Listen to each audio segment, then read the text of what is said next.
I would say we're kind of back. We are back to what is, a normal in-season routine with today being base, first and second down. The whole week will be, in our normal schedule. So any questions relative to this game? Sean, do you feel like with a young team, do you ever have to have a discussion about how to deal with success? Yeah, look, yeah. I mean, you talk about this is where leadership's important. I just finished talking to him about one of the things with experience. I feel like I've been in this type of game 15, 16, 17 times, and the focus is on our preparation. The focus is on our plan, and then obviously studying the film and understanding how to win this game. And so, I like how this group's been responding, and it's our next game. It's at home, and all of those things are important. When you can get pressure on the quarterback from a variety of different angles or different positions, how difficult is that? When maybe if there's not maybe a truly elite guy, but you can get it from 8 or 10. Yeah, look, I mean, generally speaking, in our league, these guys, these quarterbacks, if left on their spot, are talented enough to make these throws, and so each week it's a challenge.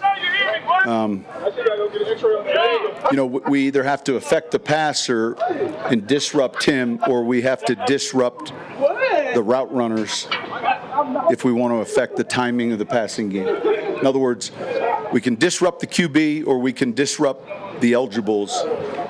Both can be effective. Sean, I know you touched upon Bo Nix's running before, but any part of, are you surprised that he's fourth among all quarterbacks in the league in rushing, and what have been some of the keys to him being fourth overall? Yeah, look, number one, he's fast, and I think it's a little bit of a plus maybe we didn't necessarily see to that extent. We had a couple design schemes last week, a third down run, some read option stuff, things that can help our running game. And he's smart enough to know how to protect himself. So, certainly take the first play of the game. We're going to take a shot. They do a pretty good job maybe in coverage, and he climbs, and it becomes a little bit more challenging if you play man-to-man because your eyes as a cover player are on your player. And so we did get, I felt, more zone as that game played out a week ago. And so certainly it's an asset. Sean, you guys went through nearly the whole season with the same starting five up front last year, but that's not the norm. You guys have dealt with a few more injuries up there. What do you like about how that group is sort of? I think we're deeper. I think we're deeper. And yeah, you'd like to be able to stay healthy, but we understand that that's not always the case. And so certainly guys getting playing time. Maybe some of them have had playing time. I know Pert's played. A number of these guys have played, and so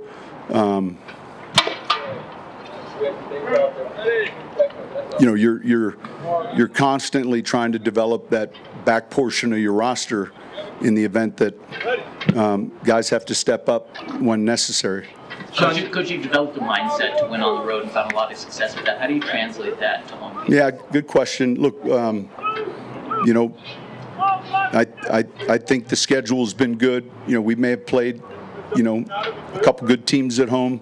But that being said, we have to take advantage of the crowd noise and certainly a fast start. So what challenge do you see in Bryce Young? I know he hasn't had a great start to his career, but... Yeah, I think he's got good vision, a quick release. He shows accuracy, poise. He's played in big moments. In other words, I remember him coming out. He's played in, real big moments. So, I think that you flip the focus when you when you have a change in quarterbacks from like one to the other, and then study it as best you can. Recognizing it's a matchup league week to week, but do you need more from the passing game from the tight ends, and how much could that help against the? Well, look, I think it's a great question, and I think it's one of the quarterbacks' allies, because generally you get some of these coverages that they're not necessarily doubling the outside, but the individual matchups are in the triangle inside with the runner and the tight end. There's one play where he's climbing and we just miss Lucas, and we're one play away from not having to answer that question, but it's a good question. We'll keep working that. Coach, you mentioned so much about Audric Estima. You want to see a little bit more from him. Obviously, some ball security issues early on. How do you nurture his confidence while still emphasizing protecting? Yeah, fair enough. Look, we've seen the ability and the skill set. Javonte has given him a present today where he'll have, a ball for a week wherever he goes. But I think it happens to young backs a lot because at this level, the ability for players and the point of emphasis of taking the ball away, it steps up a lot, and so historically speaking, it really wasn't until, those 90s where Lovie Smith and, there were a handful of coaches that began to value the takeaway maybe over, not necessarily over the proper tackle, but they understood, and then it quickly caught on to our league. In other words, the Peanut Tillmans and man, you just saw what it did to a game. And so I think it's coached and so we try to, as best we can with these young players, give them up the river medicine. In other words, before there's a problem. But now, he's someone that if we're scouting him is someone who's fumbled, and so now you got to kind of earn your way out of that, and he will. So when it comes to the intermediate passing game, when you look at the film, what are some things you guys feel like you can improve on? I think the big thing is third down. That's the thing that tonight that's the thing we have to improve on. In other words, we have our chunk plays. There's but the third down numbers, those are possession downs really, and we have to be better there. That's the thing that, to your question, and that generally comes in short, intermediate, or long, but based on what you're getting defensively. But we have to be further along there. Sean, what are your thoughts on having Pat Surtain back in practice, and is he good to go on Sunday? He's still in protocol. It looks positive. Okay. That's what I was going to ask. Yeah, it looks positive. You've talked about the importance of October in the NFL. How would you evaluate where your team is and how they perform this month? Well, we're right where our record says we are. What was our first game in October? It's not a trick question. I'm asking The Raiders. That was October. And then, so the Jets was September. Yeah. All right. So, what are we, 2-1 in October? Then that's where we're at. But I do think it's important. I think it's important relative to, are we getting better? Certainly we saw growth, at home against the Raiders last weekend. There were a lot of good things on a short week, and that's why the focus, and I know the focus has to be inward. There's no, you're ascending or you're not, and if you're not, you're probably descending. You mentioned the pass rush, but also time for fewest sacks taken in the league. You're number one in sack differential. How has that kind of played out? It's huge. Field position battle, that sort of. It's huge, and I say this all the time. A sack is much like a penalty, loss of down, and so it's hard to overcome. You get a holding call, at least you get the down back, but and so I think that's significant, and that's something we saw. In other words, we saw that a lot in college. He's good that way. I asked because several players have been traded already. Do you get in conversations at this time now with George about buyers, sellers, in terms of your roster? No, he might come in occasionally, either way. Like, in other words, he might walk in and say, hey, we got a call, or, Do you go to him?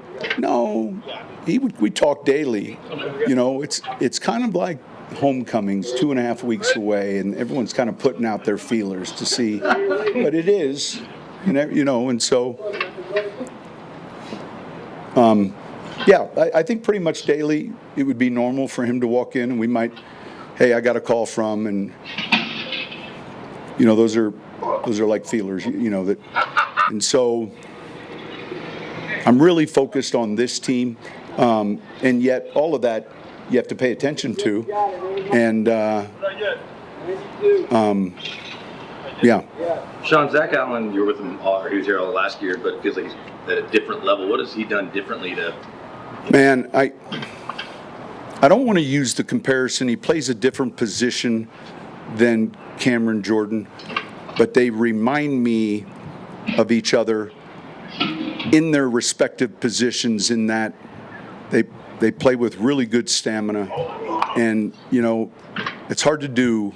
It's like you're wrestling, and so when play 48's the same as play 3, or just the consistency in a position where we do have a rotation. It's important because it's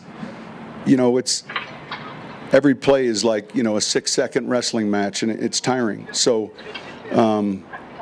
there's a discipline and then there's a skill set, and so those are traits that remind me of Cam, and Cam played more the end. So, but those are really good traits. Coach Cortland Sutton didn't have any catches last week. Did Yeah. he do something? Was that just how the week? Oh, I think it's a fair question.